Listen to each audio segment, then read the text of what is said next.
Hey, what's up guys? Welcome back to Unparalleled Universe for another action figure review, and today we're taking a look at the Mezco King Kong of Skull Island figure. And originally when this guy was announced, I thought that he somehow fit into the 1/12 collective line, even though he obviously is not 1/12 scale. I thought that that's how they were going to label him, but it's not. He's pretty much just a one-off figure from Mezco, and I think that's pretty cool. So let's get into it, starting with this big huge box that he comes in. It does look nice, but you really can't see the figure through the window because he's kind of wrapped in plastic. On the front there, you have a King Kong Skull Island logo. Then on the side of the box, you have some temple type of artwork, but it's a little tough to see because it's like blurry. And then towards the bottom, you have a King Kong of Skull Island logo.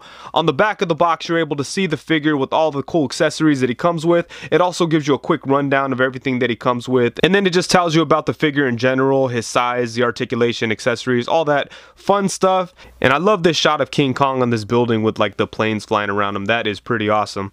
So that's pretty much it for the packaging. It does look good. It's collector friendly. It's a little bit bigger than I expected because I know the figure isn't big enough to need a box this big, but it's okay. It does look cool, so I'm fine with it. And here's Kong out of his cage, free from captivity, and check him out. There's a lot of nice sculpt work on this guy. The whole figure is covered in details.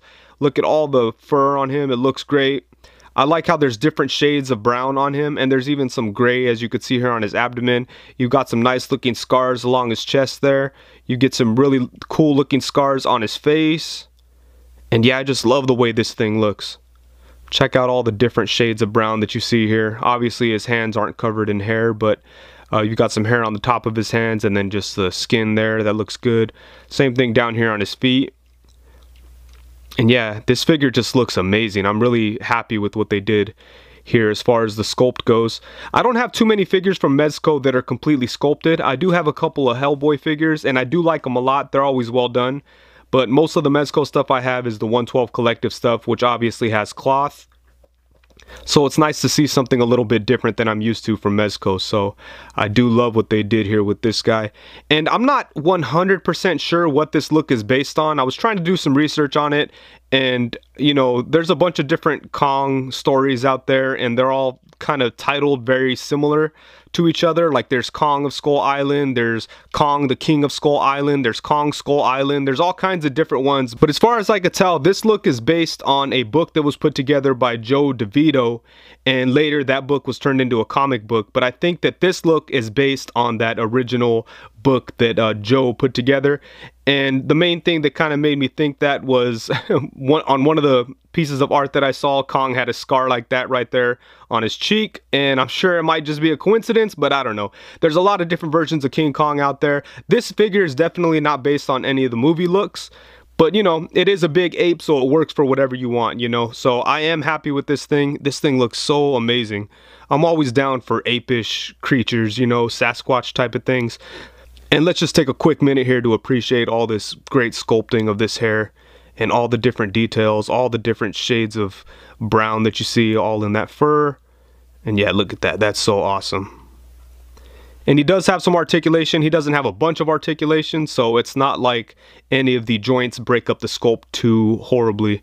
All of the joints are pretty well hidden. And for the most part, this figure looks really, really nice. And now for accessories, he doesn't come with much, but he does come with a couple of really cool things. First off, he comes with multiple sets of hands. He has a set of kind of like gripping hands. They're kind of open. You could use them to grip onto some of his other accessories. And then he has a pair of fists. And then for his right side, he has a hand that's more open than the other gripping hands. And then he comes with a set of shackles. And then he comes with this mini Ann Darrow figure. And he does come with two different faces. The first one is a pretty calm but still serious looking face. And the second one is a straight losing it, screaming, angry looking face. And just to take a quick look at the details on the accessories, here's a look at the shackles. The chain is not metal or anything. These are just plastic links, but it does look nice. The cuff looks all weathered and crazy. And you are able to open these up just like that. At first, it took some force, so be careful with it, but eventually I was able to wiggle it open. And once it's open, you can stick it around King Kong's arm, and it does fasten very simply. And there you go, it sticks on, it stays on there really good. So that is very, very nice. And as for Anne, she actually looks pretty good. You could see some details on the dress. There's actually some creases and things going on. It's fully painted. It does lack detail on the face. It's kind of flat and it looks like there's some paint chipping going on there. But you know, you could kind of just play that off as she's dirty from hanging out with the big old ape all the time. But yeah, for the most part, this little figure is very well done. It's got some nice sculpting work on there. The paint is pretty good. You could see that it the skin tone kind of bleeds into the hair, but again, I'm really zoomed in with my camera here, so that's not something you notice just holding this thing. So yeah, they did a good job on this little figure. And here's a closer look at the head sculpts. It's a little hard to see the head sculpts when they're on the body, so I wanted to take them off to show them. Here's the first one here. Like I mentioned before, you've got some scars. Got some brown eyes. He looks very serious, but he still looks like he could rip your head off. And then there's this one that looks like he's definitely going to rip your head off. And I love the details on the teeth and on the mouth. Got some more scars on this one too. Pretty much the same scars on both figures. And look at that, man. This one is so cool. And now for some size comparisons, it's a little tricky with King Kong because he's basically in a scale all his own. You'd probably want to put this figure with your NECA Godzillas or your Diamond Select Pacific Rim figures. Unfortunately, I don't have any of those, but I do think that he'd probably look pretty cool with figures around that scale, and he would work for characters that are supposed to be really big, building, you know, destroying type of characters. I think he would work really nice with them, but unfortunately, I don't have those, so I apologize for that. But let's get into what I do have. And here I have him next to the NECA Conquest Ape from the original Planet of the Apes series. And then he's also with the Dawn of the Planet of the Apes Caesar. And Caesar is a big reason why I wanted this King Kong figure, because I want Caesar to have more apes to hang out with. I didn't pick up a lot of the NECA Planet of the Apes stuff from the recent trilogy when that stuff was out, and now it's kind of expensive. So I think that this guy's going to be awesome hanging out with Caesar. Anyways, moving on, here he is next to the NECA Movie Teenage Mutant Ninja Turtle Raphael and the Mezco 112 Collective Ronin Wolverine. And then now here we have him next to the Mezco 112 Collective Popeye and the Figure Arts Ant-Man. And then now here he is next to the Mezco Tactical Suit Punisher and the Mezco Black Suit Spider-Man. And then now here he is next to the OG Mezco figure, which is the Dark Knight Returns Batman, and one of the leaders of the new school Mezco figures, the Iron Man Mark 42. And I know a lot of people would probably want to use this figure as a Gorilla Grodd to put up against their Flash figures, and I don't really know if that would work for the Mezco Flash. I think that this figure might be just a little too small, but I think it kind of works for the DC Icons Flash, so maybe you could do something there. And then next up we have the Marvel Legends Bucky Cap and the Marvel Legends Pizza Spider-Man. And last but not least, let's put them up next to some big guns. And here we have the Marvel Legends Walgreens exclusive Thing and the SH Figure Arts Infinity War Hulk. And for the articulation on this guy, I'd say that he's somewhat limited, but for the most part, you pretty much have everything that you need from a giant ape. So his head is able to turn around like this. It's kind of in an awkward position because it's kind of like hunched over, you know, but that's what kind of neck joint we're dealing with. And it is pretty nice, but it just, his head pops off really easy if you move it to any direction, you know, too far. It just wants to jump right off there. But it does allow for some pretty nice movement. You could get his head to look up to about there. Pretty much looks all the way up. That's pretty nice. And it looks down to about there. I'll pretty much just get him to look straight forward. He doesn't really look down with his head itself. But then with the torso actually has some pretty nice movement. You could get it to crunch to about there. Give him that hunched over look, and then you could bring his head up. And that's pretty nice there. And let's see how far I could go back. All the joints are really tight on this guy, so you want to kind of work with it before you just start forcing it around. You can only get him to go back to about there. But it does tilt to the side. That's pretty nice. And then of course it swivels. Nothing at the waist, so you get everything out of this one torso joint, and I think it's pretty good. I like that torso joint a lot, actually. And then for his arms, there's no ball joint. It's just the ball peg that sticks into the torso, and you're able to get his arm to go all the way around. You could come out to the side. No upper bicep swivel. There is a swivel at the elbow. It's a single jointed elbow, and it goes pretty much to 90 degrees. I wish it could go a little bit more, but that's about as far as it'll get. His hands are on a ball joint, so you could move them all the way around, you know, all kinds of different directions. And then you have the swivel, so his hands are pretty good. And then for his legs, it looks like they're on some kind of ball joint, but it's not like it has a hip ball joint. It's just the whole hip is sitting on a ball joint. So let's see what we could do here. You can't really get it to go out to the side. That's about as far as you could get it out to the side, but you can bring it up like that, so you could get him into sitting positions if you'd like.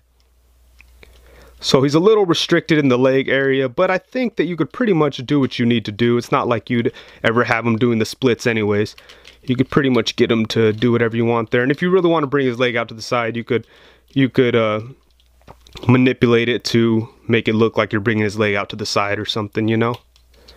But yeah, I'm okay with his leg articulation. So that's what you're able to do there. He has a single jointed knee, which moves okay, but it's definitely stopped by the Sculpt here. It's not like you could get his leg straight out or anything. And then you have a swivel at the knee. And then for his feet, again, it's just like his wrist joint. So it's on a ball joint. You could kind of rotate around. You could rotate it around. You could swivel, and you know, you could get it to rock or whatever. Really nice joints here at the feet. So I think for the most part, the articulation is pretty good on this guy. I think you'll be able to hit most of the poses that you'd like from King Kong. It's not hyper articulated or anything, but I'd say that he pretty much has everything he needs. So overall, I really love this figure. I like it a lot more than I expected to.